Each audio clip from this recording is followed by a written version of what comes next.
You know, I grew up in country like this. My dad and I would ride our horses up to these amazing high mountain lakes. We'd ride back into some pretty remote wilderness areas with incredible streams and meadows and wildlife. I love it here. Look at this canyon. It reminds me of the Grand Canyon. You've got this little stream, you've got these steep canyon walls. How long do you suppose it would take for a stream this small to remove this much material and cut the canyon this deep? This rock has a history, just like I do and just like you do. It came from somewhere. A lot of these rocks have been dated to be 350,000 years old, up to 2 million. That's pretty old. But it might surprise you to know that all of the geological formations that we see here, the canyons, the layers, even the plants, are younger than I am. When I was born, there was nothing here but a vast forest, hundreds of feet below where we're standing right now. In fact, before 1980, most people had never even heard of Mount St. Helens.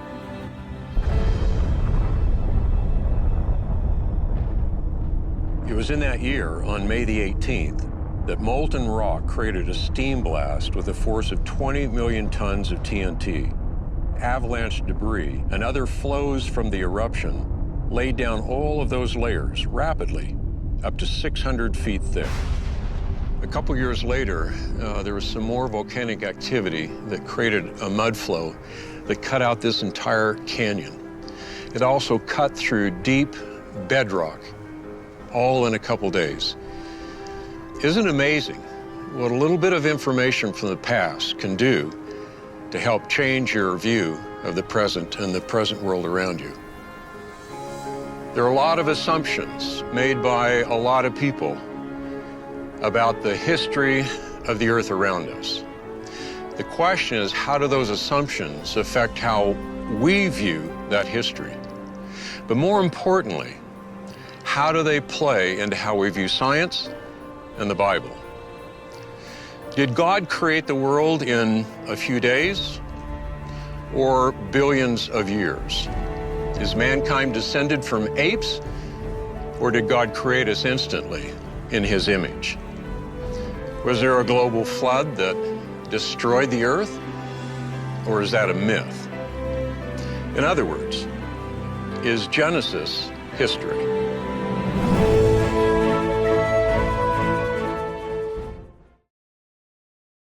Estamos regrabando el mensaje de noche de viernes sobre el diluvio. Y no sé si te gustó el video que acabamos de ver sobre la erupción del Monte Santa Elena. Algo impactante, ¿verdad? Y a mí me impacta como algo que sucedió hace unos pocos años. Creó tanto destrucción y tanto cambio como si fuera algo que supuestamente sucediera hace 200 millones de años. Entonces, sucedió hace 43 años nada más. Impactante ese video. Y algo que yo dije que queremos estar haciendo en esta presentación del libro de Génesis y todo del diluvio, más que todo, es que queríamos no solamente estar hablando sobre algunas evidencias apologéticas o científicas, sino también estamos esforzándonos para dar una aplicación a lo que estamos viendo. Y cuando estaba viendo este mensaje de hoy, estaba pensando en algo que me sucedió cuando tenía 14 años. Una vez estaba pescando con mi abuelo y con mis tíos. Entonces fuimos a un río, estábamos pescando y yo tenía que cruzar el río. Entonces cuando estaba cruzando el río, me deslicé al estar pasando y caí en el agua. Y era un río fuerte. Entonces yo me acuerdo la sensación de sentir el agua anegándome, ¿verdad? Pasando arriba y diciendo, auxilio, auxilio, por favor. Cuando de repente yo veo una mano gigantesca de mi abuelo. Mi abuelo medía 2 metros, era un hombre muy grande. Quizás por eso soy alto, ¿verdad? Entonces viene mi abuelo y me agarra y me salva. ¿Y cómo me sentí? Yo me acuerdo de 2 cosas. Me acuerdo de cómo me sentía cuando el agua me estaba cubriendo y cómo me sentía cuando alguien me rescató en este momento. Pero yo creo que la Biblia habla de algo peor que estar en aguas físicas. La Biblia habla de estar en aguas de crisis. Lo dice aquí en Salmo 69. El salmista dice, sálvame, oh Dios, porque las aguas han entrado hasta el alma. Eso es peor que solo sobre el cuerpo. Estoy hundido en cieno profundo, donde no puedo hacer pie. He venido a abismos de aguas y la corriente me ha negado. No me aniegue la corriente de las aguas, ni me trague el abismo, ni el pozo cierre sobre mí su boca.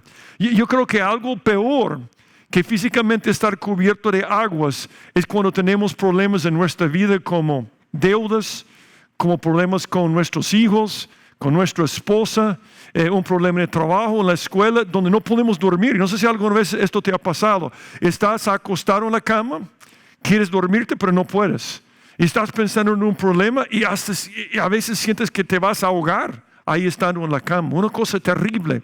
Y yo creo que la Biblia dice que cuando tenemos una crisis grave, algo que afecta a nuestras emociones, uno puede sentirse de esta forma. Ahora, no puede llegar el abuelo para rescatarnos de esto, pero alguien mucho más grande que nosotros puede llegar, que es Dios, por supuesto. Hablando sobre Dios, dice, por esto orará a ti todo santo en el tiempo en que puede ser hallado. Ciertamente la inundación de muchas aguas no llegarán estas a él. Tú eres mi refugio, me guardarás la angustia, con cántico de liberación me rodearás. Entonces hay alguien, que es Dios por supuesto, que cuando estamos en una crisis terrible, emocional, espiritual, Él puede sacarnos de esta crisis. Esta noche vamos a estar viendo en Génesis capítulo 7, Noé con su familia pasando por las aguas. Y ya aprendimos que el arca es un cuadro de Jesucristo. De hecho, es interesante lo que dice en 1 Pedro 3, versículo 20. Los que en otro tiempo desobedecieron, cuando una vez esperaba la paciencia de Dios en los días de Noé, mientras se preparaba el arca, en la cual pocas personas, es decir, 8 fueron salvadas por agua. El bautismo que corresponde a esto ahora nos salva. Y por supuesto es el bautismo del Espíritu Santo, porque dice, no quitando las inmundicias de la carne, sino como la aspiración de una buena conciencia hacia Dios por la resurrección de Cristo. Sin entrar en los detalles de este pasaje, lo que quiero señalar aquí es que lo que sucede en el diluvio es un cuadro de cuando Dios nos salva. El arca, si te acuerdas, tenía las dimensiones en proporción de un hombre, 6 por 1, ¿verdad? También el arca tenía una sola puerta, que representa a Jesucristo. También vimos que el arca fue sellada con brea. Y la palabra por sellar, que vimos en el pasaje calafatear, es la misma palabra usada por la expiación. Cuando ellos cubrieron el arca con brea, usó la misma palabra para decir que estamos cubiertos de la sangre de Cristo. Y por haber entrado en esa puerta, estaban salvos de las aguas. Y yo creo que es igual en nuestra vida. Queremos ser buenos papás o buenos hermanos mayores o buenas mamás y queremos cuidar a los que están bajo nuestro cargo. Y yo creo que cuando pasan por una crisis, tenemos algo muy práctico aquí. Vamos a hablar sobre las cosas científicas, apologéticas, donde surgen muchas preguntas, pero más que todo vamos a sacar una aplicación para nuestras vidas. Cuando nuestra familia está pasando por una crisis, vamos a contestar esta pregunta. ¿Cómo puedes ayudar a tu familia a superar las crisis de la vida? Veamos lo que dice. Génesis 7, versículo 1. Dijo luego Jehová a Noé, entre tú y toda tu casa en el arca, porque a ti he visto justo delante de mí en esta generación. Esa es la primera cosa. Si quieres estar a salvo en medio de una crisis, tienes que ser justo. Esa es la primera cosa. Entonces, primer punto. Para superar las crisis, convence a tu familia a obrar con probidad ante Dios. Aunque ser justo no evite que pases por una crisis, sí garantiza que Dios te ayudará a superar la crisis. Todos nos metimos en crisis. Justos, o la Biblia usa impíos para lo opuesto, pero cualquier persona va a meterse en problemas. Dice Mateo 5:45, para que seáis hijos de vuestro Padre que está en los cielos, que hace salir su sol sobre malos y buenos, y que hace llover sobre justos e injustos. ¿Cuál es el único requisito para pasar por una prueba o por pasar por una crisis? Estar respirando. Estar vivo. A veces pensamos que no, esta crisis a esta familia porque son malos. O ¿por qué pasó esa crisis con esta familia que ellos son buenas personas? Es que no entendemos cómo funciona la crisis y los problemas. Pasan a todos. Vivimos en un mundo caído, entonces sucede a todos. Sin embargo, aunque ser justo no evite que pases por la prueba, ser justo te ayuda a superar la crisis. Dice en Salmo 55, 22, echa sobre Jehová tu carga y Él te sustentará. No dejará para siempre caído. ¿A quién? Al justo. El justo es librar la tribulación, más el impío entra en lugar suyo. Yo creo que es tremendo lo que dice la Biblia de ser justo. Ser justo tiene un montón de beneficios. Por ser justo, Noé y su familia salieron salvos del diluvio. Pero hay otros beneficios también. Por ejemplo, dice en 1 Pedro 3:12, porque los ojos del Señor están sobre los justos y sus oídos atentos a sus oraciones. Pero el rostro del Señor está contra aquellos que hacen el mal. En la crisis, si soy justo y yo pido ayuda, Él está atento. Pero si no soy justo, no va a estar atento. De hecho, dice en Juan 9:31 que Dios no oye las oraciones de los pecadores. O Salmos 5:12, porque tú, oh Jehová, bendecirás al justo y como con un escudo lo rodearás de tu favor, de tu gracia. Es una promesa para juicio, para justos. Dos más, interesante. Joven fui y envejecido. No he visto un justo desamparado. Tremendo esa promesa. Ni su descendencia que mendigue pan. O uno más. En la transgresión del hombre malo hay lazo, mas el justo cantará y se alegrará. Hay tantos beneficios, tantas cosas buenas cuando una persona es justa. Ahora, ¿cómo podemos ser justos? Dice que Noé era un hombre justo. ¿Era perfecto Noé? No, vamos a ver en algunas semanas que él va a cometer un pecado terrible. Obviamente no era una persona perfecta. Entonces, ¿qué significa ser justo? ¿Cómo se define la palabra justo? Aquí tengo una definición, que se conforma a un estándar o a una norma. Es ser recto y es hacer lo correcto. Ahora, ¿quién define el estándar? Porque algo que descubres en la Biblia es que el ser justo en Génesis 7 es diferente a ser justo en 1 Corintios. Porque el estándar cambia. Porque en el Antiguo Testamento Cristo no había muerto en la cruz. En el tiempo de Noé todavía no tenía el sistema de sacrificios. Entonces, ser justo es diferente en cada época. En cada época, ser justo es alinearte con Dios, por supuesto. Él define lo que es correcto. Él define la norma y el estándar en cada momento. Entonces, ¿cuál es la clave? En cada era, en cada momento de la historia, desde Noé hasta ahora, para ser justo, la clave es la fe. La fe. Dice Romanos 1:17, porque en el Evangelio la justicia de Dios se revela por fe y para fe, como está escrito, mas el justo por la fe vivirá. ¿Quieres ser justo? Tienes que poner tu fe en Dios y nada más. Se ve diferente en el tiempo de Noé como ahora, pero el mismo principio, la fe. Bueno, lo dice en Noé, dice en Hebreos 11:7, por la fe Noé, cuando fue advertido por Dios acerca de cosas que aún no se veían, con temor preparó el arca en que su casa se salvase. Y por esa fe condenó al mundo y fue hecho heredero de la justicia que viene por la fe. Entonces, es la primera cosa que debo enseñar a mi familia. Aunque hayan aceptado a Cristo, que necesitan tener una conducta justa, que necesitan poner su fe en Dios. Entonces, a pasar por la crisis, van a superar la crisis con la ayuda de Dios en cada momento. Ahora, en el caso de Noé, era un hombre justo porque tenía fe en que en el futuro Dios le iba a liberar. También tenía fe quizás que iba a venir un Salvador algún día. Con nosotros, para ser justo, tenemos que recibir a Cristo. Dice aquí en 2 Corintios 5:21, al que no conoció pecado, por nosotros lo hizo pecado, para que nosotros fuésemos hechos justicia de Dios en él. Algo que yo he hecho en muchas ocasiones para demostrarlo, yo digamos que esta aquí representa a Jesús. Esta hoja no tiene nada escrito. Jesús era perfecto, porque dice, al que no conoció pecado, ningún pecado. Dice, por nosotros, esa es mi vida. Y por supuesto necesito más hojas para poner todos mis pecados. Pero aquí está mi vida. Yo, pecado. Jesús, perfecto. ¿Qué dice el pasaje? Al que no conoció pecado, por nosotros lo hizo pecado, para que nosotros fuésemos hechos justicia de Dios en él. Tú y yo no somos justos por nuestro comportamiento, somos justos porque hemos puesto nuestra fe en Jesucristo. Y Él, cuando nosotros pasamos nuestro pecado a Él en la cruz, Él pasó su justicia a nosotros. Entonces, hoy en día, si quieres ser una persona justa, tienes que recibir a Cristo. Si quieres que tu familia pase por la crisis, tienen que recibir a Cristo. A mí me impacta cuántos papás se esfuerzan, se preocupan porque sus hijos tengan buenos estudios, salgan con un buen trabajo. A veces los envían a otro país porque quieren que salgan bien, pero no se preocupan por lo más importante, que conozcan a Jesucristo. Porque al pasar por la crisis, tú puedes haber dado mucho dinero y muchos estudios a tus hijos y no les sirve para nada si no conocen a Cristo, porque no van a ser justos. Y al pasar por la crisis va a ser terrible.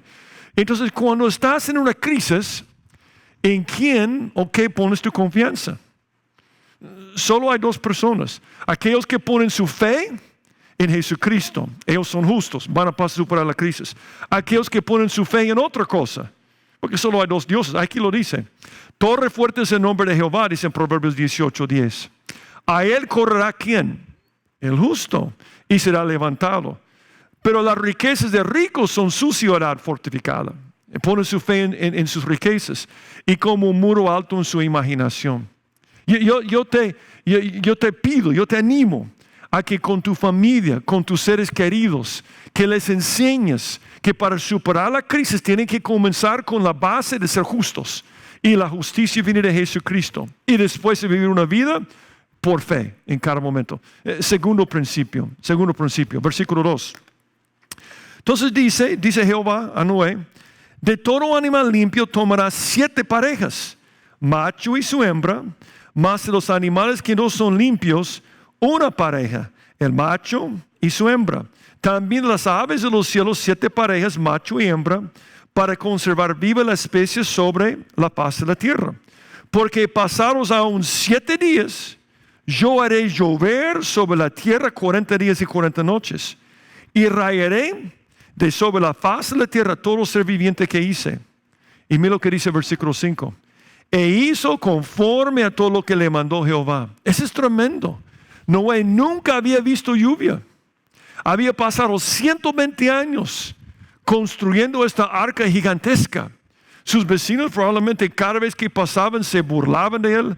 ¿Por qué está este barco? No hay agua. ¿Qué estás haciendo? Pero era un hombre de mucha fe. Y que en el último momento, cuando todavía podía haberse echado para atrás, Dios dice: ahora tienes que meter todos los animales. Y dice que hizo conforme a lo que dio Dios. Ese es el segundo principio. Si yo quiero que mi familia pase por la crisis, tengo que convencerles a obedecer la palabra de Dios. Hay que obedecer la palabra de Dios. El justo obedece la palabra de Dios porque ha puesto su fe en Dios. Si tu fe no produce obediencia a la palabra, tu fe no está puesta en Dios. No me puedes decir que has puesto tu fe en Jesucristo y no obedece la palabra de Dios. Es la única forma de demostrarlo. Es tremendo lo que sucede cuando obedeces lo que dice la palabra de Dios, aun cuando parezca ser una cosa improbable. Yo siempre pienso en la historia de Moisés e Israel. Dice que por la fe celebró la Pascua y la aspersión de la sangre, para que el que destruyó los primogénitos no los tocase a ellos. ¿Te puedes imaginar lo que pasó con Moisés? Viene Dios y le dice: mire Moisés, mi 10ª señal, 10ª plaga, es que en la noche va a pasar un ángel destructor y va a matar a todos los primogénitos. Pero si tú matas un cordero sin mancha y pones sangre sobre la puerta, tu familia salva. Yo a veces me pregunto, ¿cuántos papás y mamás se preocupan por poner sangre sobre la vida de sus familias, sobre sus hijos? Cuando la sangre está sobre nosotros, el diablo no puede hacer nada con nosotros. Y muchos papás no se preocupan por esto. Pero Moisés sí. Moisés obedeció una cosa improbable. Improbable. Él pasó por todo este rito con el pueblo de Israel y se salvaron por esto. Y después están huyendo, viene Faraón y dice Dios, tú vas a levantar la vara y este gran mar se va a abrir. Otra cosa improbable.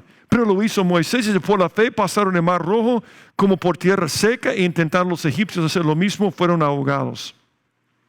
A veces pensamos que las personas que les va bien en la vida son personas inteligentes, elocuentes, con buena suerte. Pero yo he aprendido que todos tienen esto en común, tienen fe y obedecen la palabra de Dios. Hacen lo que dice la palabra de Dios, es lo que vemos aquí. Entonces, si yo quiero hacer o ayudar a mi familia a obedecer la palabra de Dios, ¿cuáles son los elementos importantes? Número uno, y yo creo que es algo obvio, que escuchen la palabra de Dios. Y yo estoy seguro de algo. Cuando Jehová dijo a Noé que llevara todos los animales y los metiera en el arca, Él transmitió esto a su familia. Él pasaba el tiempo con ellos explicando. ¿Cómo vas a creer que su familia va a esperar 120 años y ver esta gran construcción y entrar en el arca si Noé no estaba transmitiendo la palabra de Dios con ellos? La fe que produce una vida abundante y justa comienza con escuchar la palabra de Dios. A veces cuando leemos Génesis preguntamos, ¿por qué hizo tal cosa? ¿Por qué hizo tal cosa? Por ejemplo, dice, tenía que llevar 7 parejas de animales limpios. ¿Cómo sabía? ¿Cómo sabía? Porque escuchaba la palabra. Dice la Biblia, así que la fe es por el oír y el oír por la palabra de Dios. Cuando tus hijos escuchen la palabra de Dios, pueden tener fe. Si no están en la palabra de Dios, no van a tener fe. Eso es lo que produce la fe. Y como papás, nuestro ejemplo es tan importante en esto. Y es más segura la Biblia, la palabra que tenemos escrito, porque algunos pueden decir, bueno, es bien fácil para Noé. Noé estaba escuchando la voz audible de Dios, pero ¿sabes tú que según Pedro 1:19, la Biblia es más segura que la voz audible de Dios? En el contexto dice Pedro, oímos la voz de Dios cuando dijo, ese es mi hijo amado en que tengo complacencia. Y dice Pedro luego, tenemos también la palabra profética más segura. La Biblia que tú estás leyendo es más segura que Dios hablando con Noé. No me digas que fue fácil para Noé porque escuchaba su voz. No, es más fácil para nosotros. Esa es más segura. Y dice, a la cual hacéis bien en estar atentos como una antorcha que alumbra en lugar oscuro, hasta que el día esclarezca y el lucero de la mañana salga en vuestros corazones. Entonces, si quieres que tu familia esté segura, lucha para que lean y escuchen a la Biblia. Ahora, yo dije, con cada mensaje queremos hacer la aplicación práctica, pero también queremos contestar las preguntas que surgen naturalmente. Yo creo que aquí surge la primera pregunta. ¿Por qué 7 parejas de los animales limpios? Cuando leímos Génesis 6, la semana pasada, si tú te acuerdas, Dios había dicho a Noé, tú vas a llevar una pareja de cada animal, nada más. Vas a llevar una pareja de cada animal. Ahora agrega nueva información. Vas a llevar 7 parejas de cada animal limpio. Entonces, ¿por qué 7 parejas de los animales limpios? Es lo que yo pienso. Yo pienso, número 1, porque eran para los sacrificios. Sí, pero no existía la ley en ese tiempo. Yo sé, pero Dios le dijo que tenía que sacrificar animales limpios. Entonces, él sabía porque Dios le había dicho. Y después de salir del arca, la primera cosa que hizo Noé fue sacrificar un animal. Dice en Génesis 8:20.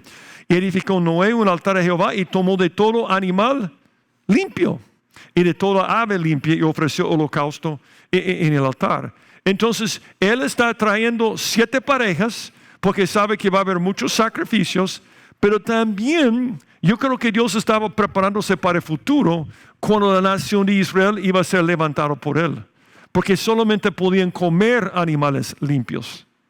Y vamos a aprender a llegar a Génesis 9 que cuando salieron del arca, ahora tenían que comer carne. Antes del arca, ellos no comían carne. Entonces Dios estaba preparando para todos. Una segunda pregunta que surge aquí. ¿Cómo llegaron los animales al arca? Es una pregunta que hacen muchos escépticos de la Biblia. Y realmente el problema no es cómo llegaron. Porque yo creo, y aún los teólogos creen también, que todos los continentes estaban unidos en el tiempo de Noé. De todas maneras, si tomas los continentes es como rompecabezas. Tú puedes ver que todo cabe juntos. Y hay un sistema de placas tectónicas que han movido todo. Entonces yo creo que en el tiempo de Noé, por lo que vemos en geología, pero también en la Biblia, creo que los continentes estaban unidos. Entonces el oso koala estaba cerca de Noé, porque todo el clima era igual en toda la tierra. Entonces podía estar viviendo cerca. Entonces cuando él tuvo que traer los animales, yo creo que dos cosas estaban pasando. Número uno, los animales estaban muy cerca. No tenía que viajar hasta Australia y Australia estaba más cerca porque los continentes se movieron después. Número dos, de todas maneras, ¿quién trajo los animales cuando fueron nombrados? En Génesis 2:19, Jehová formó pues de la tierra todo lo bestia del campo y todo ave de los cielos y las trajo a Adán para que viese cómo las había de llamar. Y todo lo que Adán llamó los animales vivientes, ese es su nombre. Entonces tenemos que recordar que ya vimos que no habían tantos animales, porque la palabra usada en hebreo es la palabra que usamos para clases de animales. Solo una pareja de perros. Y quizás solo una pareja de los animales que están entre lobos, coyotes y perros. Y todos salieron de allá. Entonces ya vimos que cabían en el arca. No habían tantas clases de animales diferentes para que tuviéramos las especies que tenemos hoy en día. Eso lo que vemos aquí es Dios probablemente llaman los animales y estaban cerca. En la otra semana vamos a contestar la pregunta, ¿cómo salieron después del arca para ir a Australia a estos lugares? Porque voy a tomar más tiempo la otra semana para hablar sobre la edad de hielo, porque es una pregunta que surge. Pero ahora no tenemos tiempo para tratar con esa pregunta. Entonces, ¿cómo llegaron? Dios los trajo y estaban cerca de todas maneras, porque el clima era igual en todo el mundo, subía un vapor. La evidencia geológica dice que el clima era igual y los continentes estaban juntos, de todas maneras. Nota otra cosa que dice aquí en versículo 6.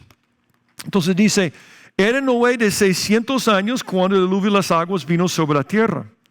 Y por causa de las aguas del diluvio, entró Noé al arca y con él sus hijos, su mujer y las mujeres de sus hijos. De los animales limpios y de los animales que no eran limpios, y de las aves y de todo lo que se arrastra sobre la tierra. De dos en dos entraron con Noé en el arca, macho y hembra, como mandó Dios a Noé. Tremendo esto, porque si yo soy un buen papá, no solamente estoy enseñando a mis hijos a escuchar la palabra de Dios, que lean la Biblia, pero también a que ejecuten los preceptos de Dios. Es que no te sirve escuchar la palabra de Dios si no la pones en práctica. Yo no sé cuántas veces he compartido el evangelio con alguien y me ha dicho, a mí me gusta el evangelio, a mí me gusta la palabra de Dios. Y yo digo, quisiera recibir a Cristo, y dicen, fíjese que, y siempre cuando dicen, fíjese que, malas noticias vienen, ¿verdad? Pero fíjese que, y ponen un montón de excusas. Muchas personas les gusta escuchar la Biblia, pero si no obedeces la Biblia, no te sirve. Lo dijo así Santiago. Pero si alguno es oidor de la palabra, pero no hacedor de ella, ese es semejante al hombre que considera en un espejo su rostro natural, porque él se considera a sí mismo y se va y luego olvida cómo era. Digamos que tú eres recepcionista en una empresa muy importante y te levantas mañana para ir a trabajo. Entonces te levantas de la cama y no has dormido bien, entonces te ves en el espejo y tú piensas, yo tengo que arreglarme. Pero después se te olvida. Se te olvida. Vas para desayunar, después para cambiar la ropa y vas a tu trabajo. ¿Qué va a pasar? Va a ser un desastre. Cada uno de nosotros, cada mañana, o quizás todos, ¿verdad? Pero vamos al espejo para ver nuestra apariencia. Porque queremos tener una apariencia aceptable. Algunos pasan más tiempo que otros enfrente del espejo, pero todos tenemos eso en común. Yo no paso mucho tiempo, obviamente, no hay nada que peinar, ¿verdad? Y soy mayor, ¿verdad? Y estoy en esa edad donde a mí no es muy importante. Solo lo que dice mi esposa, ¿verdad? Pero vamos al espejo, vemos la apariencia y no nos olvidamos, especialmente si tenemos un trabajo donde vamos a estar con la gente. Es importante, ¿verdad? Regresar al espejo y arreglarnos. Pero este pasaje dice que la persona que escucha la palabra de Dios y no hace lo que dice la palabra de Dios es como ese recepcionista que no vuelve al espejo.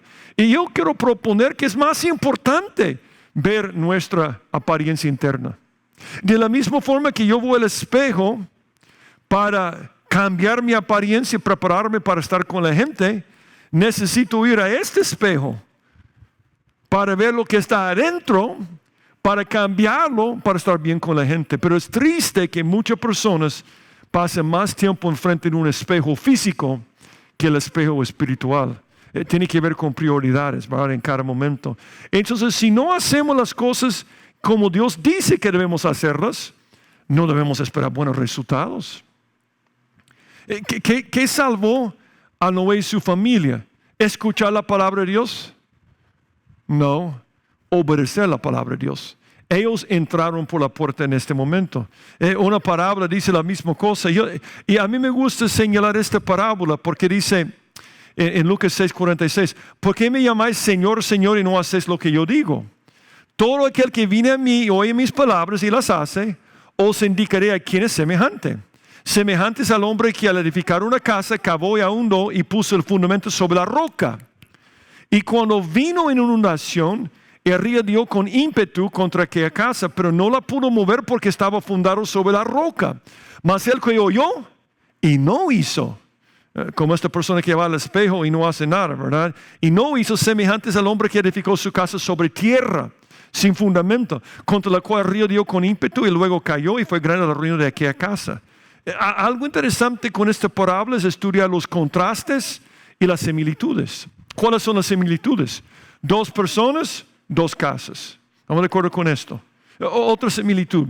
Cuando no había prueba, cuando no había crisis, ambas casas estaban bien. Vamos a aplicarlo a la vida de Noé. Cuando no estaba lloviendo, cuando no había crisis, cuando no había prueba, Noé estaba bien igual a los demás. Todos estaban bien. La razón por la cual debemos oír la palabra de Dios, hacer la palabra de Dios, es para la crisis. Yo vi esto en la pandemia. En la pandemia vimos muchas personas que no se habían preparado espiritualmente y se divorciaron, tuvieron problemas psicológicos, tuvieron problemas emocionales, no pudieron pasar bien por la pandemia porque no habían tomado el tiempo antes de prepararse. Ese es el problema. Cuando las cosas nos van bien más o menos, se nos olvida el espejo espiritual. Y esas son las similitudes. Casa, casa, ¿verdad? Bien sin la prueba, bien sin la prueba. Pero ¿cuál es el contraste? Viene la prueba y cae. Viene la prueba y toda la gente en el tiempo de Noé que estaba bien, murió. Noé no. Yo te animo en esa área con tu familia. Tienes que enseñar a tus hijos la importancia de tiempo en la palabra, de obediencia a la palabra de Dios, porque cuando pasan por las crisis de esta vida, van a tener fundamento. Pero si no lo hacen, en este momento va a ser terrible. Aquí surge otra pregunta. ¿Hace cuánto tiempo fue el diluvio? Muchas personas hacen esta pregunta.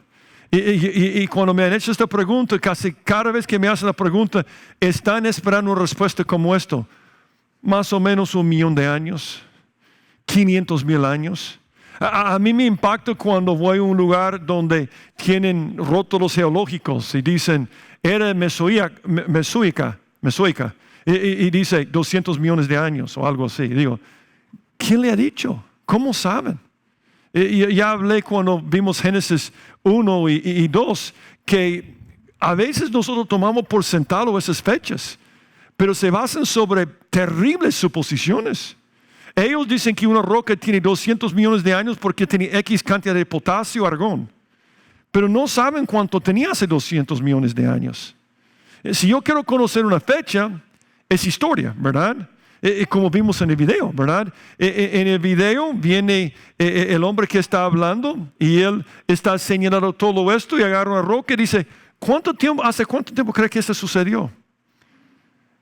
50 millones de años, ¿verdad? No, hace 43 años. ¿Y cómo podía decirlo? Porque tiene historia. La historia es más importante. La Biblia es historia. La Biblia nos dice exactamente lo que pasó. Yo confío en la historia. Y yo estoy de acuerdo con celebrar el Día de Independencia el 15 de septiembre de 1821, no por la ciencia. La ciencia no me ayuda con fechas. Por la historia. La historia. La Biblia es historia. La Biblia es confiable. La Biblia nunca se confunde, nunca se equivoca. No hay contradicciones. La Biblia te dice lo que va a pasar antes y siempre sucede. Porque es un libro histórico confiable. Entonces, ¿hace cuánto tiempo fue el diluvio? Bueno, según la cronología de la Biblia, se estima Se estima, porque he escuchado argumentos que hay brechas en las genealogías de las personas mencionadas, pero se estima entre más o menos hace 5,000 años, 4,500 años y 10,000 años, más o menos. A mí me llama la atención que la Biblia dice que fue hace más o menos 4,500, 5,000 años, y me llama la atención que la escritura más antigua que tenemos es de hace 3,500 años. A mí me impacta que viene alguien y dice, no, el hombre apareció hace 1,000,000 de años, porque no hay evidencia, no hay pizca de evidencia. No, es porque esas rocas tienen esa edad. ¿Y cómo sabes cuál era la edad y cuánto tiempo han estado ahí? Tú no sabes, perdón, tú no sabes. A veces la gente te ve como un loco si tú dices hace unos 1,000 años. Ese Steve no sabe nada, es un iletrado. Pero enséñame la evidencia. Yo creo que en la evidencia verdadera, la ciencia verdadera es por evidencia, es por lo que yo puedo ver. Y no es por esas otras teorías por otros lados. Yo me niego a aceptar una teoría que no tiene ninguna evidencia, como la evolución y como estas cosas. Lo que yo observo, que es buena ciencia, es que las escrituras más antiguas del ser humano, hace 3,500 años. Pero estar aquí por 1,000,000 de años. ¿Dónde está tu evidencia? ¿Una roca? Perdón. ¿Un fósil? Perdón. Tú no puedes decirme la edad porque no sabes que la concentración de la atmósfera hace muchos años. No me puedes decir, perdón. O el ser viviente más antiguo. Si los animales han estado aquí por millones de años, ¿por qué no existe por lo menos un ser viviente de más de 5,000, 10,000 años? Comparado con millones de años, no está pidiendo mucho. Eso es lo que a mí me impacta, que el ser viviente más antiguo es más o menos ¿cuándo? El diluvio. Lo que dice la Biblia, lo que dice la historia, lo que dice la evidencia que está delante de mis ojos en este momento. Entonces yo quiero ir por la ciencia buena. A mí me encanta la ciencia. Yo creo que he dicho esto en muchas ocasiones. Yo estudié ingeniería química. A mí me encanta la física, me encanta la química, me encanta. Pero me encanta la ciencia de Isaac Newton, de James Clerk Maxwell, de Faraday, de los padres de la ciencia que tienen esto en común. Todos creen en Dios y quieren descubrir la verdad por lo que ellos observaban en cada momento.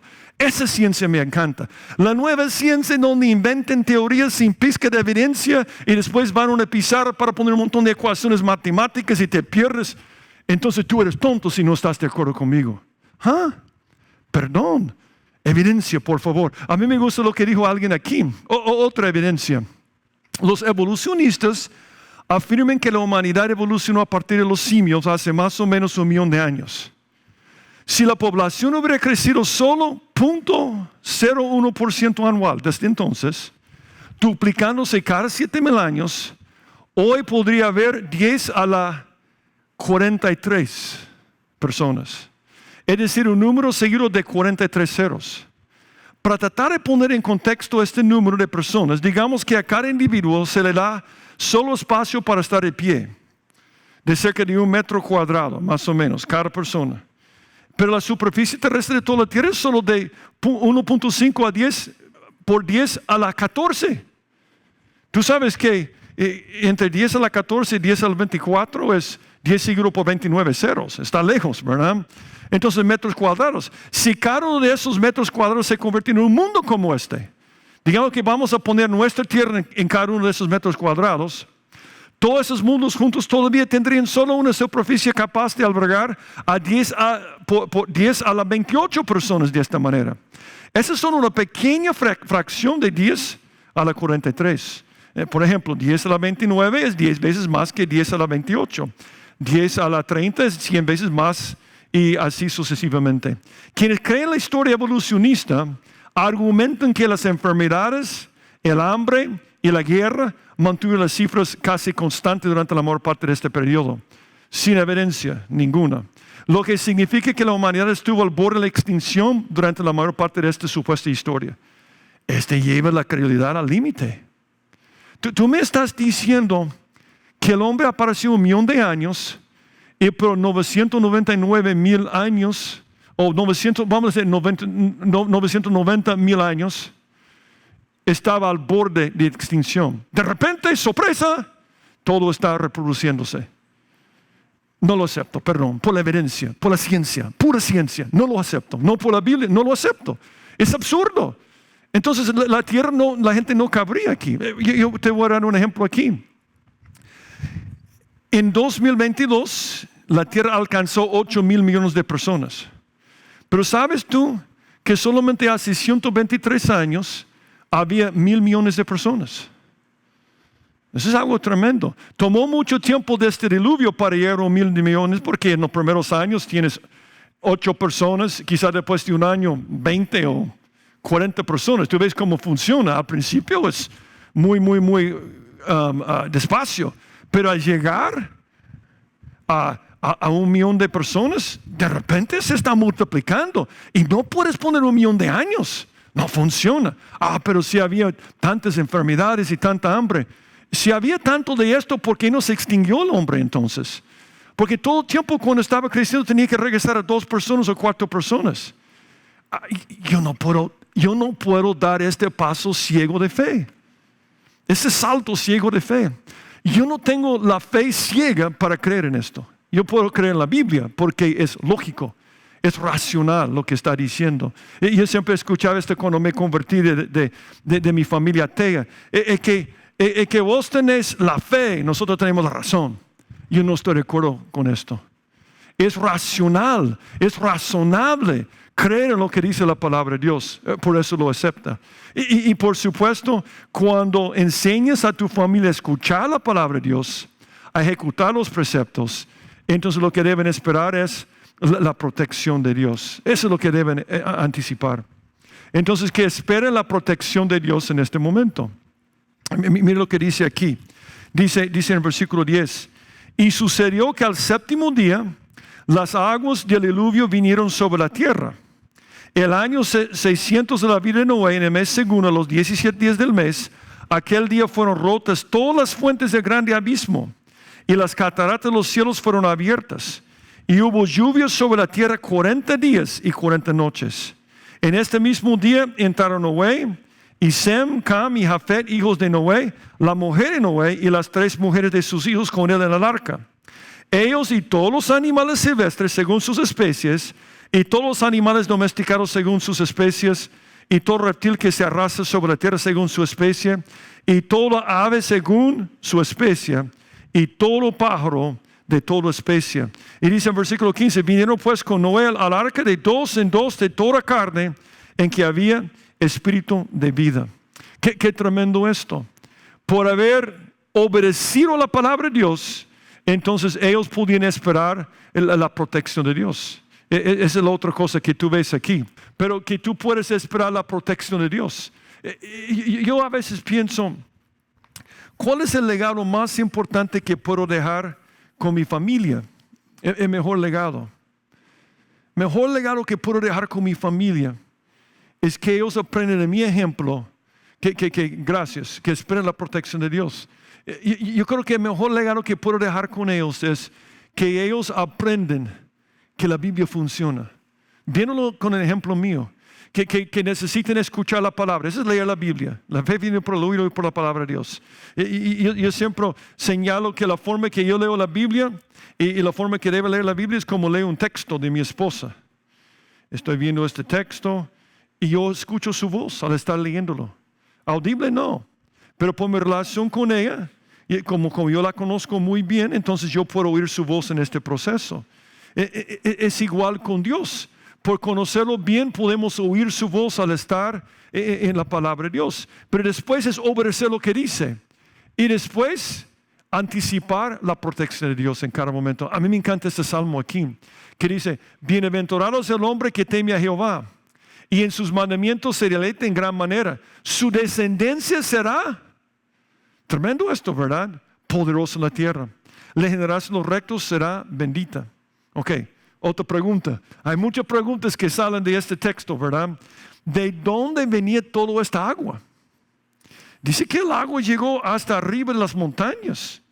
Y es interesante porque dice que hay dos fuentes principales. Voy a leer otra vez versículo 11.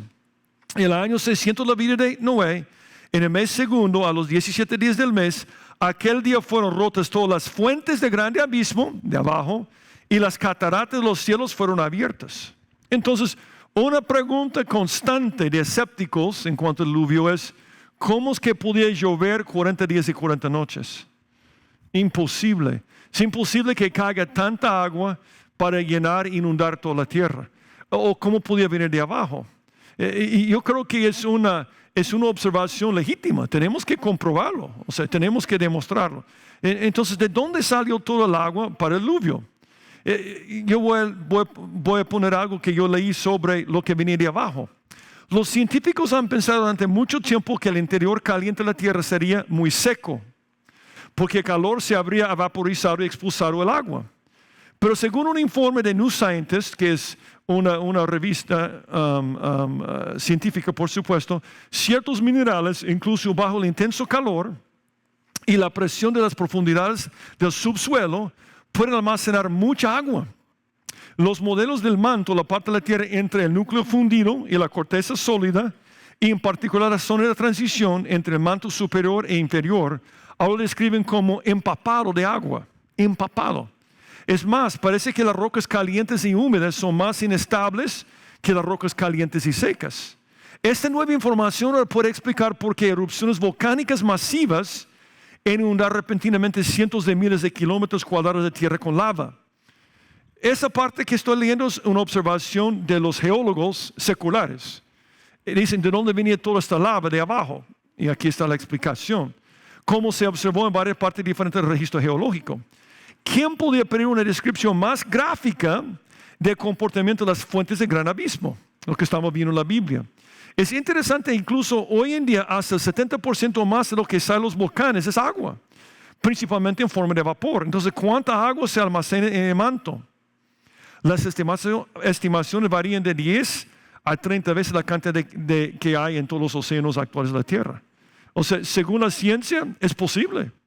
Porque si quizás para resumirlo, está diciendo que debajo de la corteza, debajo del lecho de mar, ahí está esta parte caliente, súper caliente, pero tiene mucha agua en forma de vapor. Entonces, si Dios hizo que salieran erupciones de volcanes de abajo, mucha agua en forma de vapor se levantó arriba. Pero ¿qué pasaba cuando cambiaba la temperatura? Llovía para abajo. Si hay 30 veces más que los mares en este momento, era bien fácil para hacerlo. Entonces, esa es la primera fuente. ¿Cómo salía de abajo? Entonces estaba rompiendo abajo. Vemos del registro geológico que hubo muchas erupciones volcánicas. Y en esas erupciones volcánicas, donde el 70% de material es agua, va para arriba, muy arriba. ¿Qué pasa después? Tiene que llover, tiene que venir para abajo. Pero también dice de cataratas de arriba. Y yo quiero recordarte lo que vimos en Génesis 1. En Génesis 1 vimos que todo el universo estaba inundado con agua. Y cuando Dios estaba rehaciendo la tierra, esto ya hablamos, ¿verdad? Que hubo un juicio entre Génesis 1.1 y 1.2 y después está reformando la tierra, está recreando la tierra. Dice, luego dijo Dios, hay expansión en medio de las aguas, en Génesis 1.6.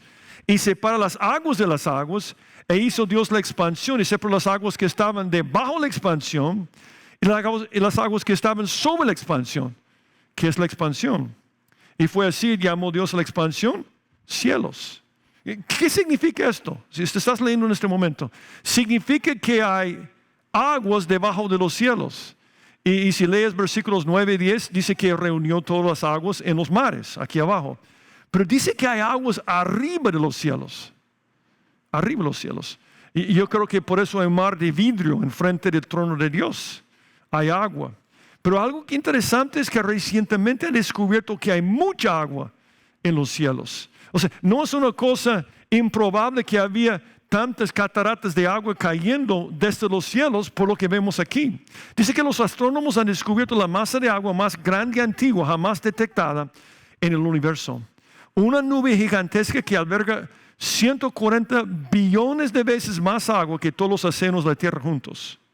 Quiero recordarte que billones son 1 millón multiplicado por 1 millón. Eso es tremendo. Es millón, 1000 millones, billones. Eso es tremendo, ¿verdad? Y dice, la nube de vapor de agua rodea un agujero negro supermasivo llamado Quasar, ubicado a 2.000 millones de años luz de la Tierra. El descubrimiento muestra que el agua ha prevalecido en el universo durante casi toda su existencia, dicen los investigadores. Muchas gracias por ponerse al día con la Biblia. Yo siempre digo esto, la ciencia, si le da suficiente tiempo, se pone al día con la Biblia. La Biblia dice que la Tierra es redonda, muchos científicos no, es plana. Dale tiempo. Eventualmente descubrieron que la Biblia tenía razón. Es igual con esto. Cuando decían hace muchos años, hay agua en los cielos, qué ridículo. No hay agua aquí. Dale tiempo. Se van a poner al día con lo que dice la palabra de Dios. Porque la Biblia siempre sabe lo que está pasando. Entonces hay aguas arriba. Qué tremendo eso. Y una cosa más que vamos a ver la otra semana. Pero cuando estaba cayendo toda esta agua, dice en Salmo 104 que Dios estaba levantando las montañas y bajando los valles. Y vemos evidencia de placas tectónicas moviéndose. ¿Y sabe por qué tenemos terremotos, creo yo? Creo que probablemente no había terremotos antes del diluvio. Pero el diluvio, toda esta agua viene de abajo, quebrantando las placas tectónicas que se movieron y todos esos continentes se fueron por todos lados. Entonces, ¿qué está pasando ahora cuando tenemos un terremoto en El Salvador? Se está estabilizando. Tú sabes esto. Tenemos la placa tectónica Coco y Caribe, que están ahí por la zona de la Costa del Sol y más allá. Entonces, hace 4.500 años o 5.000 años, entonces en el diluvio, esas placas tectónicas se movieron y se unieron ahí por la costa de El Salvador. Y de vez en cuando se mueven un poco por todo esto. Ok, último punto, versículo 16. Y los que vinieron, macho y hembra de toda carne, vinieron como le había mandado Dios. Y Jehová le cerró la puerta. Jehová le cerró la puerta. Esa es la parte más importante. ¿Por qué estoy enseñando a mis hijos a ser justos? ¿Por qué estoy enseñando a obedecer la palabra de Dios? Para que encuentren refugio en Jesucristo. Y la única forma de encontrar refugio es pasar por la puerta. Y la puerta es Jesucristo. Ese es el último principio. Optar por la puerta de Dios. Para superar las crisis, convence a tu familia a optar por la puerta de Dios. La cosa más importante que puedes hacer para tu familia es enseñarle la puerta de la salvación. Por supuesto, en el tiempo de Noé, había una puerta física, Dios cerró la puerta porque era su puerta, ellos se salvaron. Hoy en día, ¿quién es la puerta? Jesucristo. Si mi familia está pasando por una crisis, necesitamos encontrar refugio en Cristo.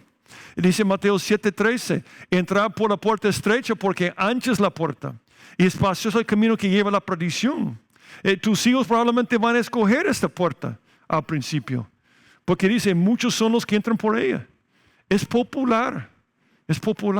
Estamos en una lucha con nuestros seres queridos. Una lucha donde lo que es popular es el camino espacioso. Es la puerta amplia. Todo el mundo quiere ir por allá. Por eso mi lucha, tengo que optar por el segundo. Porque estrecha es la puerta angosta, el camino que lleva a la vida. Y pocos son los que la hallan. Ahora, noten algunas cosas sobre la puerta. ¿Quién es el Señor de la puerta? ¿Quién es el jefe de la puerta? Jehová le cerró la puerta.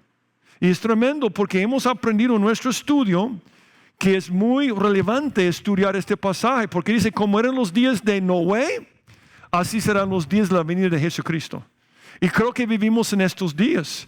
Y todas las cosas que sucedieron en este momento de violencia, corrupción, extraterrestres, todas las cosas que hemos aprendido, va a suceder otra vez. Y cuando suceda otra vez, vamos a tener que buscar una puerta antes que se cierre. Esa puerta se va a cerrar. Jesucristo dijo, yo soy la puerta, quien entrara por mí será salvo. Está abierta la puerta en este momento. Pero dice en Lucas 13, hablando del futuro, esforzaos a entrar por la puerta angosta, porque os digo que muchos procurarán entrar y no podrán. Después que el padre de familia se ha levantado y cerrado la puerta, estando fuera empecéis a llamar a la puerta y dice, Señor, Señor, ábranos. Él respondió, os dirá, no sé de dónde sois. Yo solo me puedo imaginar esa escena horrorosa. De Noé y su familia pasan por la puerta, viene la mano de Jehová y cierra la puerta. Entonces la lluvia viene, está subiendo. Probablemente al principio la gente hacía algunas lanchitas, ¿verdad? De lo que pudieron encontrar. Buscaban cosas para flotar al principio. Y me puedo imaginar la gente tratando de sobrevivir con las aguas. Pero venían aguas fuertes de arriba. Entonces ellos estaban sufriendo, entonces buscaban cerca del arca. Ahí está el arca, tocando el arca. Abre la arca, abre la puerta, abre la puerta. Y Noé, no puedo. ¿Quién cerró la puerta? Es Dios. Y Dios diciendo, no sé de dónde son. Durante 120 años no me hacían caso. Ya estuvo. Qué tragedia. Pero la mismísima cosa va a pasar hoy en día si no has pasado por la puerta que es Jesucristo. Ahora, nota la seguridad de la puerta. Nota la seguridad. Dice, y fue el diluvio 40 días sobre la tierra, las aguas crecieron, esto en Génesis 7:17. Y alzaron el arca y se elevó sobre la tierra. Y subieron las arcas y crecieron en gran manera sobre la tierra. Y flotaba el arca sobre la superficie de las aguas. Y las aguas subieron mucho sobre la tierra. Y todos los montes altos que había debajo de todos los cielos fueron cubiertos. 15 codos, que es 7,5 metros, más altos subieron las aguas después que fueron cubiertos los montes. Qué tremendo esto. Este está diciendo, y dice los demás, y murió toda carne que se mueve sobre la tierra, así de aves como de ganado y de bestias, y de todo reptil que se arrastra sobre la tierra, y todo hombre. Estaban seguros porque entraron por la puerta. Una vez que entres por la puerta de Cristo, estás seguro. Dice la Biblia, mis ovejas oyen mi voz y yo las conozco y me siguen. Y yo les doy vida eterna y no perecerán jamás, ni nadie las arrebatará de mi mano. Mi Padre que me las dio es mayor que todos y nadie las puede arrebatar de la mano de mi Padre. ¿Sabe lo que dice este pasaje? Si esto representa tu vida, una vez que entras por la puerta, una vez que recibes a Cristo, estás en la mano de Jesús. ¿Quién tiene el poder de levantar los dedos de Jesucristo? Es imposible perder la salvación. Estás seguro en la mano de Jesús. Pero no solamente Jesús, mi Padre también. Entonces, si tú crees que puede perder la salvación, dime, por favor, ¿quién puede levantar los dedos del Padre y del Hijo? Hay una cosa más. Dice en Efesios 1:13-14 que somos sellados por el Espíritu Santo. Y no tengo un tercer hermano para ponerlo, pero si puedes imaginarte, estás sellado por el Espíritu Santo, estás en la mano del Padre y estás en la mano de Jesús. Eso es tremendo. Una vez que entras, estás seguro. Ahora, última pregunta científica.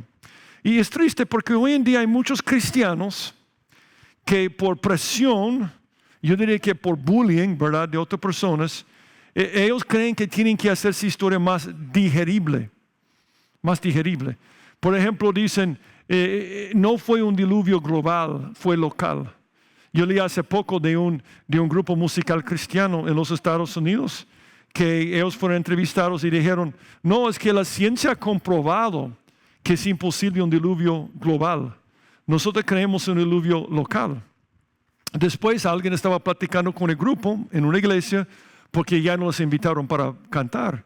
Y dijo, el líder de ese grupo musical dijo, es que yo tuve que decir esto. ¿Cómo que vamos a ganar a la gente para Cristo si sostenemos que hay un diluvio global? Y es triste porque muchos cristianos hoy en día están haciendo concesiones a locuras. ¿Cómo es que un diluvio local puede cubrir todas las montañas? Y una cosa más, vamos a ver en unas semanas que Dios va a poner una promesa. Estará arcoíris, porque ya no voy a inundar el mundo como hice la primera vez. Si fue un diluvio local, Dios mintió, porque siempre hay inundaciones locales. ¿De acuerdo? Entonces vamos a contestar la pregunta con la evidencia. ¿Fue el diluvio global o local? ¿Okay? La Biblia afirma que fue global. De hecho dice en Salmo 104, esta parte que mencioné, que dice, con el abismo como con vestido la cubriste. Sobre los montes estaban las aguas. A tu reprensión huyeron, al sonido de tu trueno se apresuraron. Subieron los montes. Por eso al principio el agua cubría todo, pero las montañas no estaban tan altos. Descendieron los valles al lugar que tú les fundaste. Les pusiste término el cual no traspasaron ni volverán a cubrir la tierra. Tenemos que recordar que la tierra en el tiempo de diluvio era diferente a la tierra de hoy en día. Probablemente Everest estaba a la mitad de su altura o menos. Y el océano probablemente estaba más alto el lecho de mar. Pero en este movimiento donde las aguas de abajo y erupciones volcánicas están destruyendo las placas tectónicas y todo se está moviendo, ¿qué hizo con los valles según la Biblia? Descendieron más. El lecho de mar más abajo y las montañas más arriba. ¿Ves cómo todo el agua ahora cabía en la tierra? Si tú levantas montañas y bajas los valles, funciona. Pero también hay evidencia abrumadora que hubo un diluvio global. Algo que yo no entiendo. Si tú nos estás viendo y eres un científico que no crees en la Biblia, ¿cómo me puedes explicar que hay fósiles marinos cerca del polo del norte si no hubo un diluvio global? O sea, yo estoy hablando de evidencia ahora. Yo estoy hablando de razón. Yo estoy hablando de evidencia. Explíqueme esto. Yo solo tengo un artículo que voy a poner aquí. Dice, la mayor parte de la superficie terrestre de la Tierra está cubierta de rocas sedimentarias que se forman cuando el material rocoso preexistente se erosiona. El sedimento resultante luego es transportado a otro lugar por la acción del agua, el viento o los glaciares. En otras palabras, si tú vas a un lugar y encuentras rocas sedimentarias, tú sabes que hubo diluvio en algún momento o inundación. Un geólogo que no cree en la Biblia. Ok, siguiendo. O por la acción del viento, los glaciares.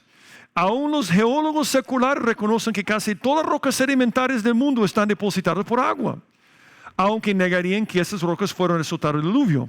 Además, algunas de las rocas sedimentarias que los geólogos seculares atribuyen a la acción del viento se explican mejor como resultante de las corrientes de agua. Y dentro de esas rocas sedimentarias depositadas en agua se encuentran restos fosilizados de miles de millones de plantas y animales. Estos fósiles son evidencia de un entierro rápido, ya que los organismos que no se entierran con rapidez se descompondrán rápidamente o serán devorados por los carroñeros. Yo he mencionado esto antes.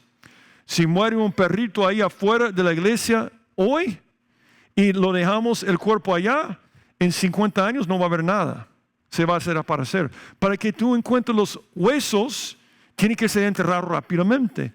Todos los fósiles que encontramos es evidencia de un diluvio, en otras palabras. Los fósiles se encuentran a menudo en cementerios comunes y las criaturas marinas y terrestres frecuentemente son enterradas juntas. Eso es exactamente lo que uno espera del catastrófico diluvio global descrito en la Biblia. En otras palabras, yo voy a una montaña en el norte.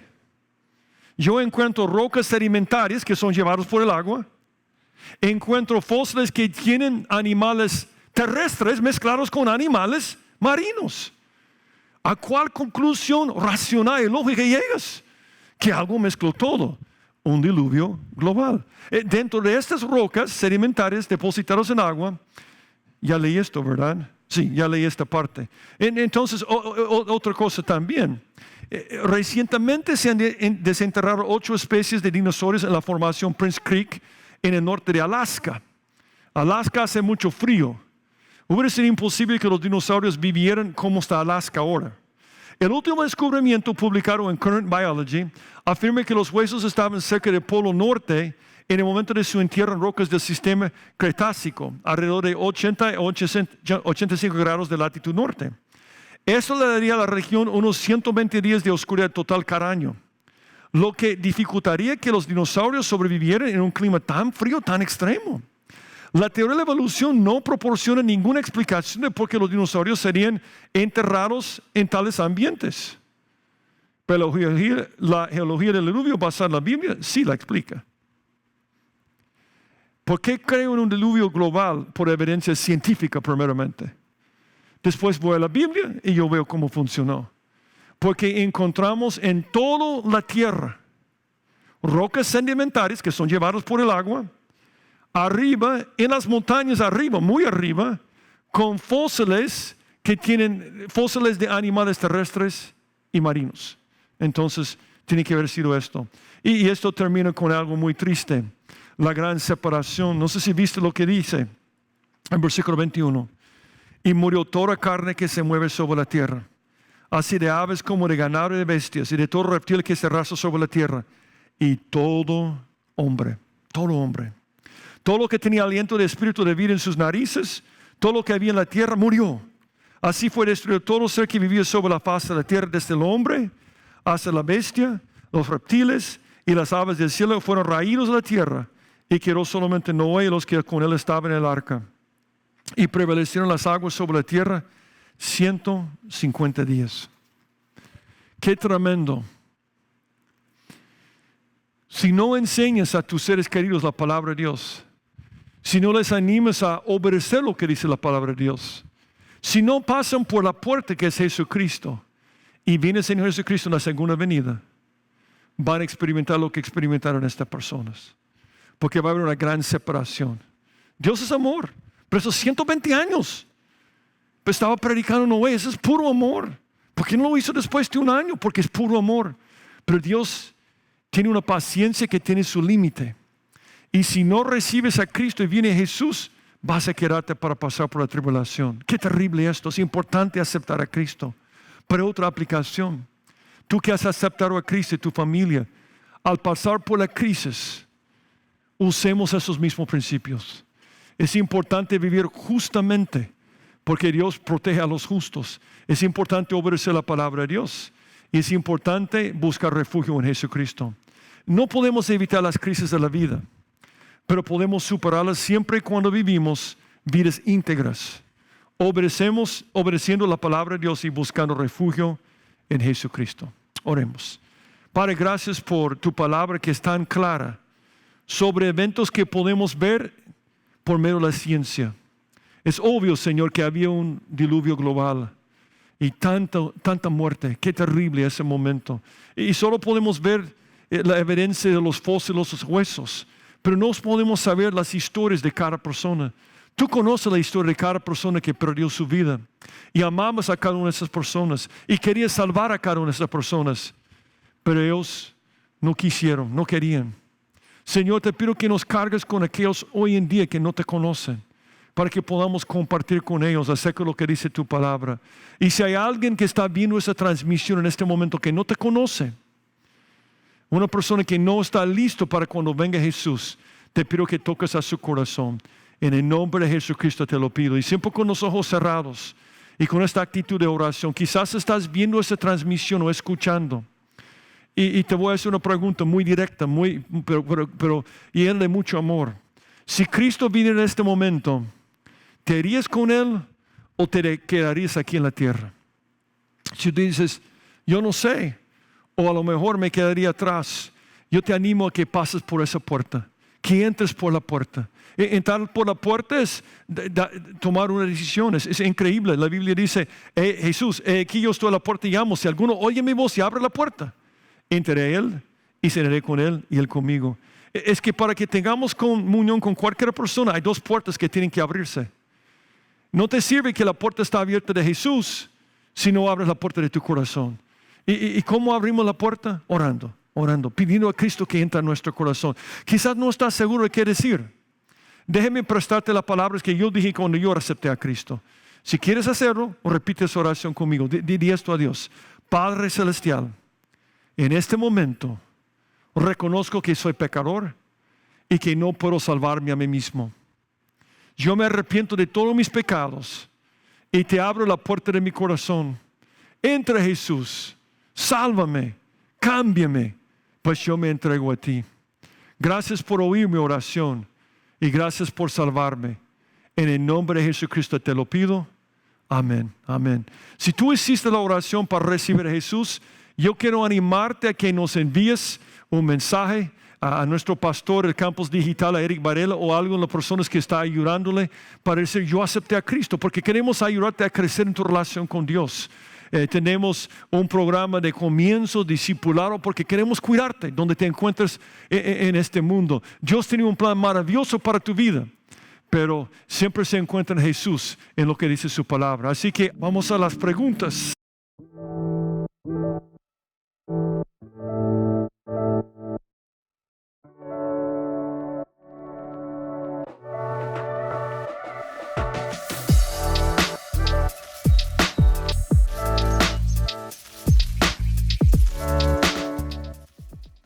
Buenas Buenas noches a todos. Qué alegría estar una vez más en Noche de Viernes. Steve, David, ¿cómo están? ¿Cómo se han preparado durante los últimos minutos para responder todas las preguntas que nos han llegado a través de WhatsApp? ¿Mentalmente listos? ¿Sí? Creo que el mensaje de Steve ya contestó varios. Un montón. Sí, ya contestó mucho. Quizás Justo. demasiada información. Yo le pido perdón por mucha información, pero Para un viernes después de la oficina fue un montón de información, pero Sí. hemos Buenísimo. aprendido mucho. Sí. Steve, precisamente eso quería comentar. Hay algunas preguntas que han sido resueltas a lo largo del mensaje. Por ejemplo, ¿casa esta idea de la era de hielo con el relato del diluvio que la Biblia nos enseña? Y ya nos respondiste. Sí. y es fascinante leer sobre esto. Si tuvieras tiempo para leer el libro del diluvio de Henry Morris, porque él explica científicamente este congelamiento. Claro. Y es fascinante. A mí me gusta ver una película de esto porque fue algo tremendo. Y vemos la evidencia de estos mamuts y otros animales congelados con comida, o sea, en el momento. Entonces es fascinante Sí. eso. Otra de las preguntas que ya nos ayudaste a resolver es ¿cómo llegaron los animales al arca? O sea, fue que tuvo que ir Noé buscando pareja por pareja.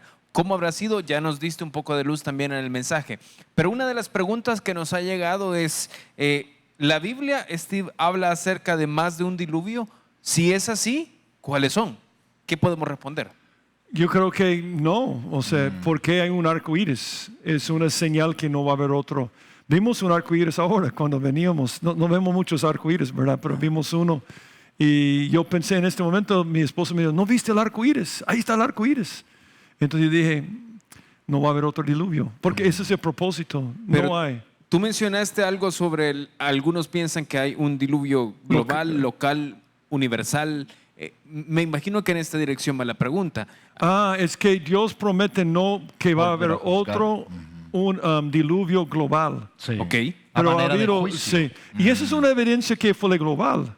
Porque si Dios dijera, si fuera global, local, digamos que el diluvio fuera local, estaría mintiendo si dijera el arco iris significa que no va a haber otro diluvio como el primero, que fue local, porque ha habido inundaciones Diluvios locales. Ajá, pero está diciendo no uno como lo que hubo. Entonces, ¿la posibilidad de otros diluvios globales? No, por la promesa hecha por Dios ahí. en Cuando el yo arco iris. escucho a la gente que está, los alarmistas de hoy en día que dicen que el clima está, la temperatura está subiendo, todos los polos van a derretirse y vamos a inundar a todo el mundo, digo, no, perdón, yo tengo una promesa que no va a Sí, pasar.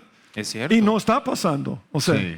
lo han dicho por muchos años y no está pasando. Y quizás agregar ahí, hay otro tipo de juicio, ahora con fuego, que deberíamos preocuparnos. Eso sí. ajá, No sí. es ya un juicio con agua. Pero Ahora con agua no. deberíamos de estar muy preocupados y ocupados en esta salvación tan grande que nos libra de ese juicio, ahora con fuego. Qué interesante esto que mencionan. Normalmente cuando escuchamos de calentamiento global hablamos o escuchamos hablar acerca de cómo los polos se van a derretir y van a terminar inundando ¿Y no? al globo. ¿No es eso lo que debería de tenernos preocupados? Yo sé que no va a pasar porque Dios dijo que no iba a pasar. Ok. No va a inundar toda la tierra. Inundaciones locales sí va a haber. Ajá. Ok, este es un caso. Quiero leérselos y quisiera escuchar su respuesta. Dice, en mi universidad, en la clase de Historia de la Humanidad, me decían que el diluvio en el que yo creía, el diluvio de la Biblia, era una leyenda común en las culturas antiguas, que de hecho la epopeya de Gilgamesh es más antigua que la Biblia y que quizás de ahí se copió y de ahí surgió el relato. ¿Qué les dirían ustedes, Steve y Chief, a las personas que piensan así? A los compañeros y los catedráticos que le decían esto a la persona que experimentó el caso. Yo creo que hay historia de diluvio en cada civilización porque sucedió. ¿Por qué confío en esto? Porque Dios lo escribió por medio de Moisés. Y es cierto, Moisés lo escribió después de la epopeya de Gilgamesh. Sí. Pero no tienen casi nada en común. Hay una tortuga. Si quieren leer la historia es bizarro, ¿verdad? Y es completamente diferente. Probablemente él no ha leído. Es difícil leer, es muy tedioso leer esta historia. Pero en esta historia Jehová es el malo y un montón de cosas raras en esta historia. Entonces no es igual al diluvio, pero es cierto lo que señala. En cada civilización antigua aún entre los indígenas hablaban el diluvio universal, pero tienen algunas cosas en común. El hecho que está en Babilonia significa que ellos dicen que pasó, no significa que es una mentira. A mí me impacta que la gente tome evidencia por algo y dice que compruebe que no sucedió. Otra cosa, irracional, no puede ser racional. El hecho que cada civilización antigua tiene una historia de un diluvio me dice, quizás pasó entonces, pero dicen que es evidencia que no pasó. ¿Ah?